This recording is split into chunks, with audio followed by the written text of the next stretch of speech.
नमस्कार, मेरा नाम कमर है। आज के इस प्रोग्राम में बात करेंगे हम गाज़ा के ऊपर, वहाँ का सीज़ फायर। दूसरी बात ये कि सबसे इम्पोर्टेंट बात ये इस समय जानने की ज़रूरत इस बात की है कि वॉर के क्या ऑब्जेक्टिव थे, कितना उनको उसको इज़राइल को हासिल करने में कामयाब हुआ या नहीं हुआ, अ, और अगर नहीं हुआ तो उसके क्या रीज़न्स हैं और इसका क्या इम्पैक्ट अमेरिका और अमेरिका में जो पड़ रहा है उसके ऊपर भी हम थोड़ी-सी बात करेंगे। दूसरी बात ये है कि 7 महीना हो गए हैं जंग को चलते हुए। 34,500 से भी ज़्यादा लोग मर चुके हैं। अभी 500 लोगों की डेड बॉडीज़ जो हैं वो मिली हैं अस्पताल के नीचे, एक जहाँ पे इज़राइल ने कब्ज़ा किया था। किसने मारा? कहा जाता है कि पहले तो ये खबर थी कि उनको इज़राइली अगवा कर ले गए थे, किडनैप किया था, फिर बाद में अब डेड बॉडीज़ मिली। एनीवे वो सब बात की बात है, बाद में पता चलेगा। दूसरी बात ये है कि 77,000 से ज़्यादा लोग ज़ख्मी हैं और इलाज के लिए दवाएँ नहीं हैं। कुछ बहुत पेन में भी हैं, बेइंतहा तकलीफ में हैं लोग और बहुत क्रिटिकल भी कंडीशंस में हैं। डिटेल में मैं नहीं जाऊँगा। मेडिसिन्स और फैसिलिटीज़ ना होने की वजह से बहुत तकलीफ़ें बढ़ रही हैं और ये बढ़ती। रफ़ा ऑपरेशन भी शुरू हो चुका है, उसके चलते हुए अलग लोग की जानें जा रही हैं, मर रहे हैं। बच्चों की तादाद सबसे ज़्यादा है, फिर उसके बाद औरतें हैं। ज़ाहिर-सी बात है, औरतें और बच्चे हमेशा जंग में सबसे बड़े ज़्यादा विक्टिम होते हैं, वो जंग का शिकार बन जाते हैं। इज़राइल का जो ऑब्जेक्टिव था वो तो पूरा हुआ नहीं और लगता है कि ये आने वाले समय में भी नहीं पूरा हो पाएगा। 7 महीने में नहीं कर पाए, कुल 22 किलोमीटर लंबी गाज़ा स्ट्रिप उसको कंट्रोल नहीं कर पाए वहाँ पे हमास को। तो और 7 महीने भी लग सकते हैं और कुछ लोगों का कहना ये है कि ये अनएंडिंग वॉर है। अब इज़राइल चाहेगा भी तो ये खत्म नहीं होगी वॉर। हमास अंदर भी है, हमास बाहर भी है, हमास एक आइडिया है। आप उसको खत्म कोई भी नहीं कर सकता। इसी तरह इन्हीं ने पहले कोशिश की थी हिज़्बुल्लाह को खत्म करने की, हिज़्बुल्लाह और स्ट्रॉन्ग हो गया, हमास और भी ज़्यादा स्ट्रॉन्ग हो गई है। हमास नहीं होगी तो कोई दूसरी ऑर्गनाइज़ेशन इससे ज़्यादा मिलिटेंट बन जाएगी और बहुत ज़्यादा जंग चली तो फिर उसके बाद जो प्रो अमेरिकन रिजीम्स हैं अरब देश में उनके लिए भी मुसीबत खड़ी हो सकती है, ख़ासतौर से इजिप्ट। वहाँ पे लोगों को बहुत गुस्सा है। इजिप्ट के अंदर कुछ ट्रेडिशंस रहे हैं, नेशनलिज्म रही है, anti American, anti Israeli sentiment बहुत स्ट्रॉन्ग है। आर्मी की ग्रिप कमज़ोर होती भी नज़र आती है। अरब स्प्रिंग में तो हस्नी मुबारक को गद्दी भी छोड़ना पड़ी थी, लेकिन अख़वान मुस्लिमीन यानी मुस्लिम ब्रदरहुड आई तो वो दूसरी मुसीबत उनके लिए, वो इजिप्शियंस के लिए आ गई और फिर उसके बाद आर्मी दोबारा से आ गई। एनीवे तो उनके लिए भी मुसीबत हो सकती है। और ऑब्जेक्टिव क्या था? हमास को खत्म करेंगे। इनका टू प्रॉन्ग स्ट्रेटेजी थी। हमास को खत्म कर देंगे हमेशा के लिए और पूरे गाजा पे कब्जा कर लेंगे। वहां के ऊपर नए सेटलमेंट्स बनेंगे, कैनाल बनेगी जिसमें 25 किलोमीटर लैंड तो उसी में चली जाएगी। फिर उसके अलावा ये था कि जो स्वेज कैनाल से जोड़ देंगे जिसको, और ये भी था कि वहां पे हम गाजा के समुंदर जो है उसके अंदर काफ़ी बड़ी मात्रा में तेल और गैस के भंडार पाए जाते हैं, जिसकी यूरोप को भी ज़रूरत है और उनको भी ज़रूरत है। तो यूरोप भी चाहता था कि उस पे कब्ज़ा हो जाए। ब्रिटिश एक कंपनी ऑयल ड्रिल भी कर रही है, जबकि पीएलओ ने यानी पैलेस्टाइन अथॉरिटी उसके खिलाफ है, इसलिए कि वो प्रॉपर्टी जो है वो पैलेस्टाइनियन अथॉरिटी की है और पैलेस्टीनियन अथॉरिटी ही डील करती है, लेकिन इज़राइल ऐसा होने नहीं देता। पैलेस्टीनियंस का कहना ये है कि ये एक तरह की थेफ्ट है, चोरी है, उनके तेल की जो की जा रही है, कोशिश की जा रही है जिसको निकालने की। और दूसरा इनका ऑब्जेक्टिव ये था कि वो ईरान को भी कंटेन करेंगे। रिजीम चेंज की भी बात कर रहे थे और ये था कि कम से कम रिजीम चेंज नहीं तो वहाँ के ऊपर जो जो न्यूक्लियर इंस्टॉलेशन है उनको हम ध्वस्त कर देंगे। उसमें भी कोई कामयाबी नहीं हुई और ऐसा लगता है कि आने वाले समय में भी अब ये ईरान से इनका युद्ध मुश्किल हो गया है, इसलिए कि यूरोप अमेरिका उसके लिए तैयार नहीं है और बगैर यूरोप अमेरिका की मदद के वो संभव भी नहीं है। गाजा से में भी हमास से लड़ना संभव नहीं है बगैर अमेरिकन सपोर्ट के, इसी की लगातार वेपन सप्लाई वहां से जारी है। तो ये वॉर जो है वो बेसिकली जो है इजराइल ने खो दी, lost, they have not been able to win, जिसे कहना चाहिए। ये न ये जीत हुई है, न ये इनकी हार है। जंग लड़ते चले जा रहे हैं, और इस जंग के जितना लड़ रहे हैं उतना इजराइल की बदनामी भी हो रही है, क्योंकि इनोसेंट लोग मर रहे हैं। इजराइल का एक मॉरल अथॉरिटी थी पूरी दुनिया में, किस विक्टिम्स हैं सेकेंड वर्ल्ड वॉर में इनके साथ जो हिटलर ने किया, मिलियंस ऑफ ज्यूज को एक्सटर्मिनेट कर दिया था, मारा गया था गैस चेम्बर्स में भेज के, और उसकी वजह से इनको पूरी दुनिया में सिंपैथी मिल गई थी। और ये था कि इनको हर तरह, खासतौर से पश्चिमी देशों में जहां ये प्रॉब्लम थी, अरब देशों में ये प्रॉब्लम नहीं थी, या इस्लामिक देशों में, या इंडिया में, या डेवलपिंग नेशन में ऐसी कोई प्रॉब्लम इनको नहीं फेस कर। ये प्रॉब्लम केवल पश्चिमी देशों की है। वहां पे भी ये उन देशों में इस तरह की इतनी क्लिनजिंग और इस तरह की बातें करते हैं। हमने अमेरिका में भी देखा जिस तरीके से अमेरिका का गठन किया गया, या कनाडा, ऑस्ट्रेलिया, न्यूजीलैंड को जिस तरीके से बसाया गया है, वहां के लोकल लोगों को मार के वहां पे कब्जा किया गया, इतनी क्लिनजिंग की गई। तो ये इस तरह की चीजें वहां पे थी, और उसके चलते हुए इनको सपोर्ट मिली थी, यूरोप ने दी थी सपोर्ट, सबने, सेकेंड वर्ल्ड वॉर के बाद, बल्कि पहले ही से शुरू हो गई थी। ब्रिटेन ने तो फर्स्ट वर्ल्ड वॉर के बाद ही बेल्फोर डिक्लेरेशन डिक्लेयर कर दिया था, पैलेस्टाइन को डिक्लेयर कर दिया था जूइश होमलैंड, और माइग्रेशन शुरू हो गया था। ये एक लंबी बात है, हम कभी और करेंगे। और अब ये है कि अब वो एक्सपोज हो गए। अभी तक मीडिया कंट्रोल था, वेस्टर्न मीडिया इनकी बातें नहीं लिखता कि किस तरीके से इन्हें इजराइल का गठन किया। अब ये है कि सोशल मीडिया भी है, और main stream media developing nation में भी बड़ा स्ट्रांग मीडिया हो चुका है, और वो कोई बात छिपा नहीं पाती। लोग देख रहे हैं, और बहुत इजराइल के अंदर डिमॉन्स्ट्रेशन हो रहे हैं कि नेतन्याहू फेल हो गए, हमास को अभी तक खत्म नहीं किया, उनको, उनके दिलों में कोई सिंपैथी फिलिस्तीनियों की नहीं है। उनको जो है उनके जो बंदी बनाए थे, या 1200 लोग जो बेगुनाह लोग हैं, उसमें अधिकतर जिस तरीके से हमास ने मारा था, उसको सभी देशों ने उसका खंडन किया, भारत समेत। और वो एक सचमुच एक चिंता की बात है सबके लिए। लेकिन ये है कि अब इतने ज्यादा मारे तो उसकी वजह से उनका वो खत्म हो गया। अब ये देखना है। अच्छा, एक प्रॉब्लम और आ गई, जो डायस्पोरा है, जहाँ पे ज्यादा जूस जो है इजराइल से बाहर रहते हैं, और जो इजराइल को हमेशा सपोर्ट करते रहते हैं, उनमें भी डिवीजन हो गया। इजरायली सोसाइटी में डिवीजन है, और उसके अंदर भी डिवीजन आ गया। खासतौर से अमेरिका, यूरोप में बड़ी बड़ी तादाद में है, और बहुत पैसे वाले हैं, बड़ी पढ़ी लिखी कौम है ये, और इनके सब ज्यादा पैसे वाली है। यूरोप, अमेरिका में बड़ी बड़ी बिजनेसेस हैं इनकी। उनको एंटी सेमिटिज्म यानी जूइश के खिलाफ बहुत सेंटिमेंट हो गए हैं। उनको दोबारा से डर लग रहा है कि कहीं ऐसा ना हो कि जैसे पहले इनके खिलाफ जनता थी, दोबारा से कहीं उनके खिलाफ लोग ना हो जाए। अभी तो सिर्फ सेंटिमेंट्स हैं, फिर कहीं ज्यादा न भड़क जाए सेंटिमेंट, इसके उनको डर लगा हुआ है। तो इसलिए वो लोग भी पीस की बात कर रहे हैं, अमन शांति की बात कर रहे हैं। अब ये है कि अमेरिकन सोसाइटी भी डिवाइडेड है, स्टूडेंट, यूथ एक बड़ी सेक्शन, वीमेन, फिर उसके अलावा यूरोप के अंदर भी तमाम प्रोटेस्ट, डिमॉन्स्ट्रेशन सब तमाम हो रहे हैं। ये नहीं, बड़े बड़े डिमॉन्स्ट्रेशन, एक एक मिलियन के डिमॉन्स्ट्रेशन में, ये बहुत बड़े डिमॉन्स्ट्रेशन यूरोप में सब दे आते हैं। यूरोप में तो 500-700 लोग अगर इकट्ठा हो जाएं तो बहुत बड़ी बात होती है, या अमेरिका में न कि इतने बड़े डिमॉन्स्ट्रेशन। और ऑलमोस्ट हर जगह, सारी यूनिवर्सिटीज में आफत मची हुई है।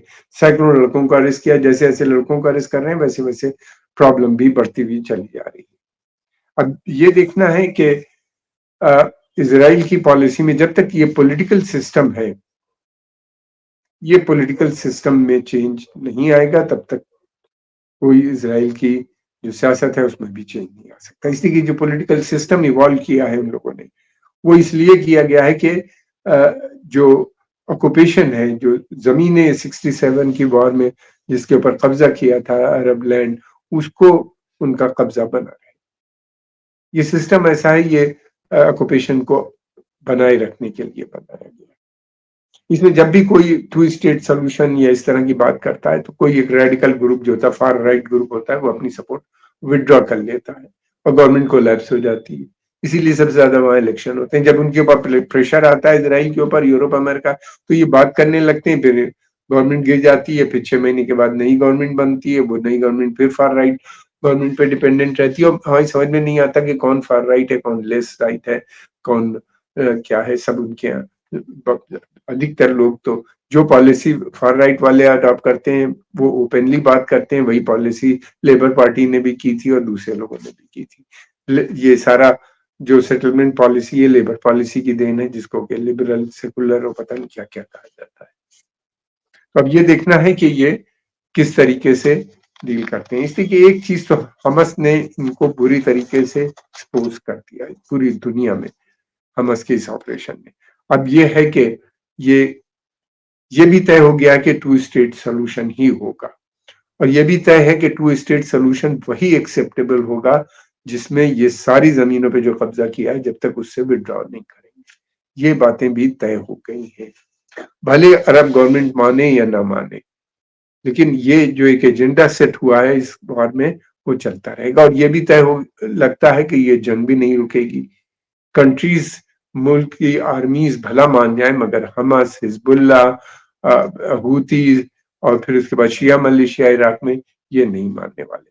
इसलिए कि इनके ऊपर इतना ज्यादा इनको मार्जिनलाइज कर दिया है अमेरिकन और यूरोपियंस ने और उनके जो रीजनल एलाइज थे कि इनके पास कोई दूसरा ऑप्शन नहीं। ये अमेरिका इजरायली पॉलिसी के पूरी तरह खिलाफ है और ये बिल्कुल तबाह बर्बाद हो गए हैं ये मुल्क जहां से ये ऑर्गेनाइजेशंस निकली हैं, चाहे शिया हिजबुल्ला हो लेबनान का या हूती रेबल्स हो यमन के।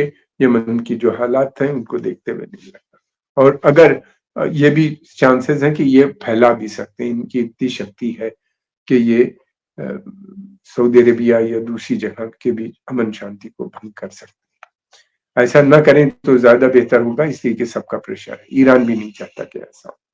अब देखना ये है कि किस तरीके से डील करते हैं। अमेरिका ने कह दिया कि वो जो उसके ऑफेंसिव वेपन्स हैं बहुत ज्यादा, वो उनकी सप्लाई को रोक रहा है, लेकिन दूसरी तरफ उसने कहा है कि वो आयरन डोम के लिए में जो मिसाइल्स का इस्तेमाल होता है उनको जारी रखेगा। इसराइल की सिक्योरिटी उसका धर्म है, वो उसको मेंटेन करेगा, बनाए रखेगा और वेपन भी है।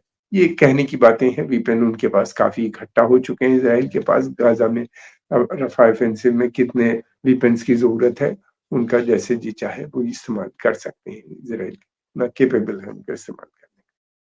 अब दूसरी तरफ ये है कि अमेरिकन में इलेक्शन ईयर है और फिर उसके बाद बाइडेन के लिए मुश्किलें बढ़ती चली जा रही हैं, इसलिए कि बाइडेन के जो वोटर्स हैं, एक उनमें का एक बहुत बड़ा सेक्शन जो है डेमोक्रेटिक पार्टी का, वो खिलाफ है इनके, बाइडेन को बिल्कुल पसंद नहीं करता और वो फिलिस्तीन के मूवमेंट के साथ जुड़ा हुआ है।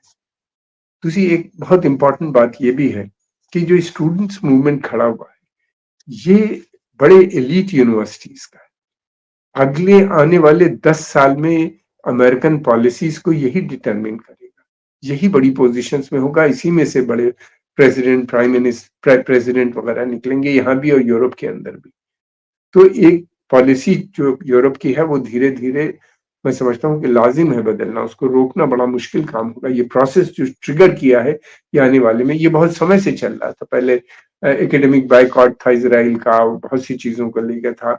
ये था कि इसराइली प्रोडक्ट्स भी, खासतौर से वो प्रोडक्ट्स जो ऑक्युपाइड टेरिटरीज में बनते हैं, इसराइली कंपनीज बनाती हैं, उसको नहीं खरीदेंगे। इस तरह के मूवमेंट चल रहे थे जो अब फुल फ्लैश फॉर्म में आ गए, जिसमें लाखों लड़का जिसको ज्वाइन कर लिया है और यही लड़का आने वाले समय में बड़ी पोजीशंस पे होगा। तो ये जो है चीजें मुझे नहीं लगता कि आने वाले समय में बदलेंगी और इसराइल के खिलाफ जो एक माहौल बना है, ये मुझे लगता है कि ये आने वाले और धीरे धीरे दूसरी तरफ ये भी है कि इसराइल एक लाइबिलिटी बनता जा रहा है अमेरिका के लिए।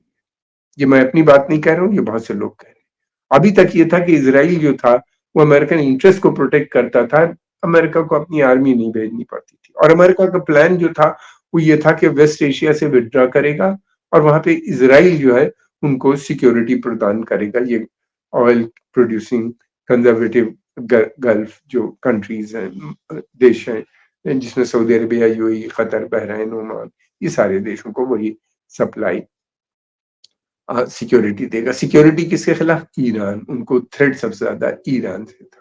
हालाँकि अब वहाँ की जनता में एक बहुत बड़ा थियोलॉजिकल और नॉन थियोलॉजिकल क्वेश्चन आ गया कि क्या ईरान सचमुच उनका दुश्मन है? इसलिए कि ईरान अकेला देश है और उसके सहयोगी इस वॉर में हमास के साथ दे रहे हैं, बाकी तो सब कि इज़राइल के साथ खड़े हुए नज़र आते हैं अधिकतर अरब देश। अल्जीरिया, सीरिया और कुछ देशों को आप छोड़ दीजिए, या चाद, नाइजर, माली, वो बाहर है, अ, नॉन अरब देश है। लेकिन अरब देशों में ज़्यादा, तो ये एक बड़ी समस्या उनके सामने खड़ी हो गई। दूसरी बात ये है कि अब इज़राइल जो है, इसके साथ मुझे नहीं लगता कि हमास में किसी अरब देश की भी नियर फ्यूचर में हिम्मत होगी कि हाँ, अब्राहम अकॉर्ड यानी इज़राइल के साथ अच्छे संबंध बनाने की। और वैसे भी सऊदी अरेबिया बहुत कीन नज़र नहीं आता। वहाँ के जो क्राउन प्रिंस हैं, वो बार-बार एक बात कहते हैं कि जो है जब तक टू स्टेट सॉल्यूशन नहीं होगा, पूरे इज़राइल जब तक के अरब टेरिटरीज़ जितनी भी ऑक्युपाइड की थी, उस पर कब्ज़ा बनाया था, वहाँ से विथड्रॉ नहीं करेंगे, तब तक वो विथड्रॉ नहीं करेंगे। तो इस तरह से उनके यहाँ कोई इस तरह की बातें नहीं चल रही। अब ये है कि पहले जो था इज़राइल प्रोटेक्ट करता था इंटरेस्ट, अब अमेरिका को इज़राइल को प्रोटेक्ट करने के लिए चारों तरफ अपने वीपन और अपनी आर्मडा फोर्सेस को डिप्लॉय करना पड़ा है। रेड सी में हूती रेबल्स के को डिफेंड प्रोटेक्ट करने के लिए उसको डिप्लॉय करना पड़ा है। फिर उसके बाद मेडिटेरेनियन में सी में हिजबुल्लाह से इज़राइल को प्रोटेक्ट करने के लिए हो गया है। पर्शियन गल्फ में उन्हीं ने बड़े अपने नेवल डिप्लॉयमेंट किया है कि कहीं ऐसा ना हो कि वहाँ पे ईरान सप्लाईज को डिस्टर्ब कर दे तेल की। फिर यही नहीं बल्कि और दूसरी जगहों पे भी इनको कतर और बहरीन में भी बड़ी संख्या में अपने एयरक्राफ्ट जो फिफ्थ जनरेशन एयरक्राफ्ट वगैरह है, फाइटर बॉम्बर्स वगैरह को डिप्लॉय किया है। सेना भी बढ़ा दी है और हर देश में उस रीजन की अपनी सेनाओं को बढ़ाते दे दिया। तो वो इसराइल को उल्टा अब अमेरिका को प्रोटेक्ट करना पड़ रहा है। यानी अब अमेरिकन और जो है वो काफी स्ट्रेच्ड है। यानी एक तरफ तो इंडो पैसिफिक में उनका इरादा जहाँ पे था कि बहुत चाइना का बढ़ता हुआ जो इन्फ्लुएंस था उसको कंटेन करने के लिए वो बढ़ा रहे थे अपनी फोर्सेस, वेस्ट एशिया से विड्रॉ कर रहे थे। अब वेस्ट एशिया में भी और इंडो चाइना पैसिफिक में भी, और दो वार उनको लड़नी पड़ेगी। एक तो यूक्रेन की जो जंग चल रही है वो खत्म होने का नाम नहीं लेते, 2 साल हो चुका है, अभी कब तक चलेगी पता नहीं। और दूसरी तरफ ये है कि इसराइल हमास का जो वार है इसका भी कुछ पता नहीं। भले पैलेस्टीनियन अथॉरिटी कोई एग्रीमेंट कर ले, लेकिन लगता नहीं कि ये रुकेगी। और फिर दूसरी बात ये है कि इन हालात के अंदर अमेरिका को एक तरफ इकोनॉमिक कंडीशंस उनकी बहुत अच्छी नहीं है, और इन्फ्लेशन बहुत है उनके यहाँ। स्मॉल बैंक्स फेल हो रहे हैं लगातार, क्राइसिस में है बहुत ज्यादा। और मैं ये नहीं कह रहा हूँ कि कोलैप्स हो रहा है, अमेरिका सबसे पावरफुल मुल्क है इकोनॉमिकली भी, मिलिट्रीली भी एंड अदरवाइज भी। लेकिन जितना बड़ा मुल्क होता है, जितना शक्तिशाली देश होता है, उतनी बड़ी क्राइसिस भी उसके यहाँ आ जाती है। वहाँ के लोग एक सर्टेन स्टैंडर्ड ऑफ लिविंग के आदी हैं, अगर वो उनको नहीं मिलती तो एक बड़ी समस्या भी खड़ी हो जाती है। तो अमेरिका उसी परेशानी से इस समय दो चार होता हुआ नजर आ रहा है। ये है कि देखना क्या है, किस तरीके से ये आगे बढ़ती है जंग, ये आने वाला समय बताएगा। हम आपके आभारी हैं, आपने समय निकाल के इसको देखा। अगर आपको ये पसंद आया तो लाइक कीजिए, सब्सक्राइब कीजिए और इसको आगे भी बढ़ाइए। आपसे हमारी रिक्वेस्ट है कि आप कमेंट बॉक्स में अपने कमेंट जरूर लिखिए, उससे हमको बहुत मदद मिलती है। धन्यवाद।